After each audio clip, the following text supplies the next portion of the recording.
विद्यार्थियों, आज हम कक्षा 9वीं में विज्ञान विषय में कोशिका के बारे में अध्ययन करेंगे। कोशिका का एक जो चैप्टर है उसमें 5 अंक के कुल प्रश्न आते हैं, जिसमें से 2 अंक की एक परिभाषा और 3 अंक का एक चित्र या अंतर आता है। इस तरह से कुल 5 अंक के प्रश्न आते हैं। परिभाषाओं में जिस तरह से कोशिका की परिभाषा, सबसे पहले कोशिका की परिभाषा देख लेते हैं। कोशिका जीवन की रचनात्मक एवं क्रियात्मक इकाई होती है। रचनात्मक से मतलब है शरीर की रचना, जिससे शरीर की रचना होती है, रचनात्मक इकाई। और क्रियात्मक, कोशिकाओं में शरीर के कई कार्य संपन्न होते हैं, इसलिए इसे क्रियात्मक इकाई भी कहते हैं। तो एक परिभाषा बन जाती है कि कोशिका जीवन की रचनात्मक एवं क्रियात्मक इकाई होती है। अब कोशिका 2 प्रकार की होती है, एक जंतु कोशिका और एक पादप कोशिका। नाम से स्पष्ट है, जंतुओं की कोशिका जंतु कोशिका और पादप पेड़ पौधों की जो कोशिकाएं होती है उनको पादप कोशिका कहते हैं।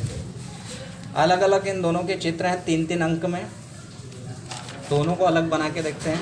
आज हम जंतु कोशिका का चित्र बनाकर देखते हैं। तो जो कोशिकाओं का आकार होता है वो अनियमित आकार होता है, कोई निश्चित आकार नहीं होता। कुछ कोशिकाएं अंडाकार होती है, कुछ परवलयाकार होती है, अलग अलग तरह की आकार होते हैं। आज हम एक अंडाकार कोशिका को बनाना सीखेंगे। इसके लिए आपको सबसे पहले एक सर्कल बनाना है। एक आप अच्छा सा बड़ा सा सर्कल बना लीजिए और प्रैक्टिस पेन से करना है। पेंसिल जो है वो अब बंद हो चुकी है, बोर्ड द्वारा पेंसिल से चित्र बनाना मना किया जाता है। एक सर्कल बना लेंगे, सर्कल बन गया। इसके बीच में एक और छोटा सर्कल बनाएंगे, ठीक है।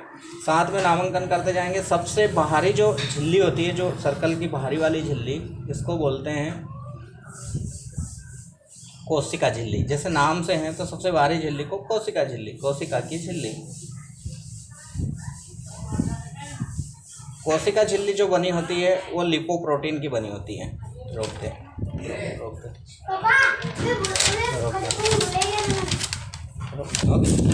कोशिका झिल्ली जो होती है लिपोप्रोटीन की बनी होती है। लिपोप्रोटीन मतलब लिपिड प्लस प्रोटीन, उसकी ये कोशिका झिल्ली बनती है। और इसके कार्य जो है, ये कोशिकाओं की रक्षा करती है। चूँकि भारी परत है, सबसे भारी परत, इसलिए कोशिकाओं को भारी आघातों से ये सुरक्षा प्रदान करती है, ठीक है। जो बीच में सर्कल बनाया है ये हेड ऑफ डिपार्टमेंट होता है, इसको केंद्रक कहा जाता है, केंद्रक।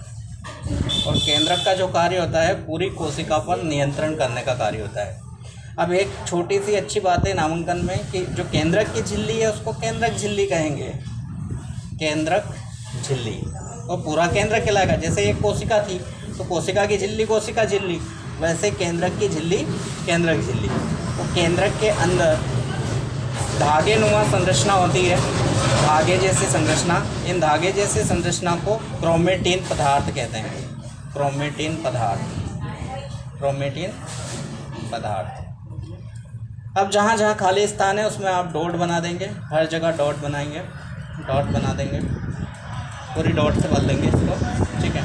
अब जो कोशिका के अंदर जितने भी भाग बनेंगे उनको बोलते हैं कोशिका के अंग, कोशिकांग, कोशिका के अंग, कोशिकांग।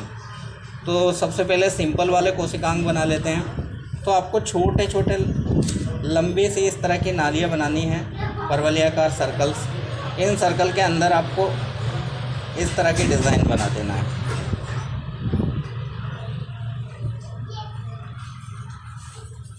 ये इस तरह की जो संरचना है ये कहलाती है माइटोकॉन्ड्रिया, माइटोकॉन्ड्रिया, माइटोकॉन्ड्रिया।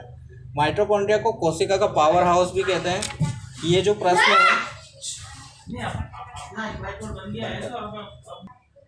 माइटोकॉन्ड्रिया जो है वो किस्टी जैसे संरचना होती है, क्रिस्टल जैसी इस तरह की बड़ी संरचना इसकी बाद में बना के देंगे। इसको इस तरह से बनाना होता है।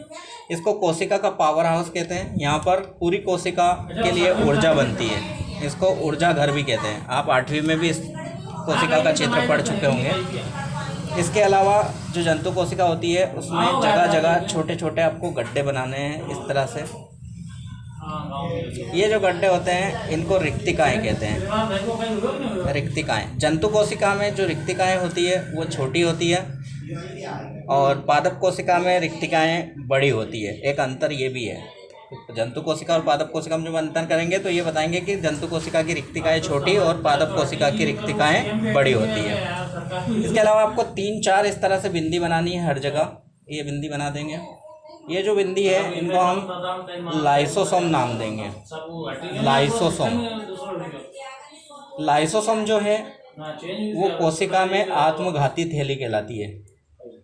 लाइसोसोम को कोशिका की आत्मघाती थैली कहते हैं। 2 क्वेश्चन ये बन जाते हैं कि माइटोकॉन्ड्रिया को ऊर्जा गृह क्यों कहते हैं और लाइसोसोम को आत्मघाती थैली क्यों कहा जाता है। तो लाइसोसोम में विशेष प्रकार के एंजाइम बनते हैं जो जीवाणु कीटाणु जो कोशिका के अंदर आ जाते हैं उनको खत्म करने का काम करते हैं। लेकिन कभी कभी इतने एंजाइम निकल जाते हैं कि कोशिका ही खत्म हो जाती है, इसलिए इसको लाइसोसोम को आत्मघाती थैली कहते हैं। इसके अलावा एक और संरचना होती है राइबोसोम। इस तरह से आपको राइबोसोम बनाना है। तो राइबोसोम 2 तरह के होते हैं, खुरदरे राइबोसोम भी होते हैं, है ना, ये इस तरह के।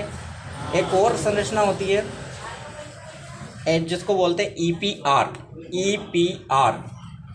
ईपीआर जो होती है इस तरह की संरचना होती है एंडोप्लाज्मिक रेटिकुलम। आपको ऐसे जोड़ के बता देना है, छोटी संरचना है, केवल आपको संकेत द्वारा बताना है। ये ईपीआर जो होते हैं वो 2 तरह के होते हैं। ईपीआर 2 प्रकार के होते हैं, चिकने होते हैं और खुरदरे होते हैं। जो खुरदरे ईपीआर होते हैं एंडोप्लाज्मिक रेटिकुलम बोलते हैं। एक अच्छी सी संरचना इसकी बना के दिखाता हूँ। इस तरह से बनाना है, ये इस तरह की नालियाँ बनानी है और नालियाँ को फिर जोड़ना है आगे, इस तरह से जोड़ देना है। इनको बोलेंगे ईपीआर। ईपीआर जो है उसको बोलेंगे एंडोप्लाज्मिक रेटिकुलम। एंडोप्लाज्मिक रेटिकुलम जो होती है, जो नलिका आकार की संरचना होती है, नली जैसी। ये इस तरह से एक बार और बना लेते हैं। नलिका जैसी संरचना होती है, इनको ऐसे जोड़ देना है। अब कुछ ईपीआर जो होते हैं उन पर राइबोसोम रहते हैं, इसलिए उनको खुरदरे राइबोसोम बोलते हैं। और कुछ राइबोसोम जो होते हैं उनको चिकने राइबोसोम कहा जाता है। इसके अलावा एक तारे जैसे संरचना होती है जिसको तारककाय बोलते हैं। तो आपको स्टार जैसे ऐसे बिंदु बना देना है और उसको बता देना है कि ये तारककाय है, तारे जैसे संरचना, तारककाय। काफ़ी नाम हो चुके हैं और इस तरह से थोड़ा सा स्पष्ट चित्र बनाना है। और नीचे इसको लिखना है जंतु कोशिका। सभी विद्यार्थियों को आज ये चित्र बनाकर, ये परिभाषा लिखकर सभी को ग्रुप में डालना है। आपका जो काम होता है उसका आंतरिक मूल्यांकन भी होता है। यदि आप अच्छे से काम करते हैं तो 20 अंक स्कूल की तरफ से भी दिए जाते हैं। ये आपको स्कूल में आपके ग्रुप में डाला जा रहा है, तो ग्रुप में आप भी इसे बना करके ग्रुप में डालेंगे।